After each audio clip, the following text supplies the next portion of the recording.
tell them what the ring looks like? Like, so, okay. I'm gonna just tell you this, okay? I saw something so beautiful this morning, but I did see something that I want you to take heed of as well, okay? I saw someone's engagement ring. Beautiful ring. I don't want to say what it looks like. Please. I can't say what it looks like, but your engagement is very close, okay? And beautiful ring. I will say this. Can I just say a little bit? Okay, I'm not allowed to say anything. Okay, I can't tell you what the ring looks like, but your engagement is close. But I will tell you what I saw. So as God showed me the vision of the ring this morning, I'm like, oh my God, it's so pretty. But I knew it wasn't my ring. So I'm like, okay, this is a message for someone. I saw the ring, and then after he showed me the ring, he showed me a green snake. Looked like a garden snake. Remember something. The snake in Genesis was green, a garden. Okay, Adam and Eve. Get it? So I know this is related to like a kingdom marriage relationship. Like this is someone that God has assigned you to be with and has assigned this person to be with you. And I know it's definitely a Genesis type of relationship. It's definitely an Adam and Eve. It's like you are this person's rib, okay? Or this person is your rib if you're the man watching this, right? But yeah, but basically when I saw the green snake, I saw the top of the snake's head. It was after I saw the ring, and the snake was like crawling, like not crawling, yeah, like crawling, slithering through the ground. But the snake's head already looked flat, as if like someone already stomped on it. Like it didn't even look like it had to be stomped on. Like it looked like someone had already stomped on it, but it wasn't like dead. It was still alive, but it was slithering away. Right? You know when you stomp on something and there's like a footprint that's left on it, like it looked like it was stomped on, but it wasn't killed, right?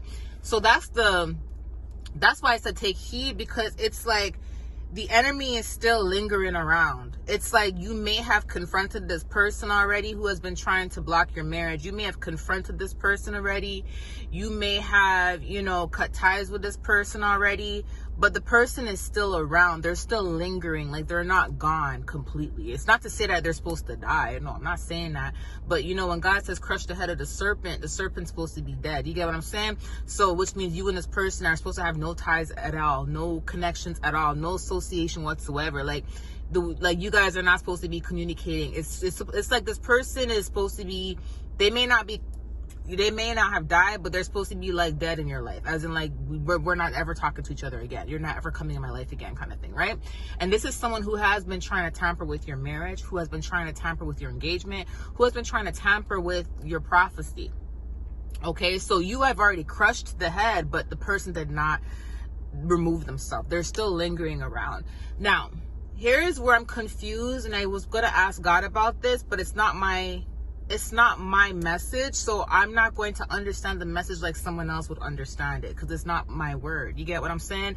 And we only get the amount of details that God allows us to get, because it's none of our business, especially when we're putting information out publicly. We have to also take heed that we're not putting out too much information that can put you in danger, or the person that you're supposed to separate ties from is watching and they can plot. You get what I'm saying? So God only gives us parables and little things here and there, so the person understands it's really for them. So it's not about God being the author of confusion. No, God is just very strategic and smart and just gives us just enough information, right?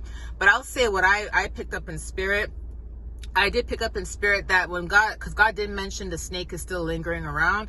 I did pick up that, like in my spirit, that the person may try to come back in your life only because this person knows you're very close to your kingdom marriage. They know you and this person are literally about to tie the knot, or this person's coming in with an engagement. So it's how when we're about to do something amazing in our lives, we're about to receive a good prophecy, and that's when the devil always tries to step in, and he always tries to send people in when we're about to receive our breakthrough, right? Because the devil wants to slow us down right before our breakthrough. It's that same concept. It's like I feel like the devil's going to really try to send this person in to come back because they're not completely gone right before your breakthrough. So now this is where your discernment comes in. This is where you have to now take heed and be like, God, whoever I cut ties with, whoever you have warned me about, even though I may have a big heart, even though I may want to say hi to the person, or maybe I do want to pick up the phone and talk to the person again, you have to be strong enough and you have to be discerned enough to know that once God says cut ties with someone, you really have to cut ties with them and just leave it alone.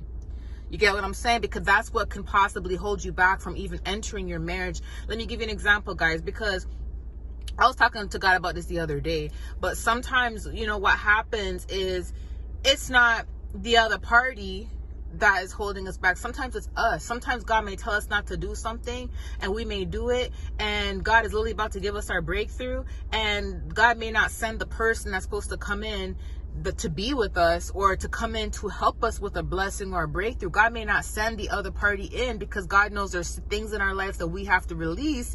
And why would God send in somebody who's actually being obedient, who's actually doing the work, who's actually praying and fasting? Why would God send them back into our lives if they're supposed to be with us, or if they're supposed to bless us? It could be anybody, right? I'm just using this as an example. Why would God send that person back in our lives who's actually doing the work if we're refusing to be obedient and do the work ourselves? Because God does not want to put any problems or any obstacles on someone else's life if they're actually being obedient doing the work. So God may tell that person, hey, hold out on this engagement, hold out on this reconciliation, hold out on blessing this person, because this person still has to release this person, that person, and that person, and they're not being obedient right now. So you need to hold out on this. And then on our end, we're thinking, oh God, you know, why is it taking so long? And then we're still doing things we're not supposed to be doing. And God is actually protecting the other person from entering a situation with us or entering in our lives, you know, when we have all this baggage going on. Do you get what I'm saying? So it's very important to be obedient. I'm just using it as an example because it does happen a lot. Sometimes it's not us, sometimes it's the other party that has to release people or release certain patterns or release certain things, and they're not doing it. And we may think that God's just taking long, not realizing it's the other party that's being disobedient, right? So sometimes that can cause procrastination. So I just want to say that this snake is still lingering around. You crushed the head, but it's not fully crushed, okay? So it's still slithering around. They're going to try to come back around.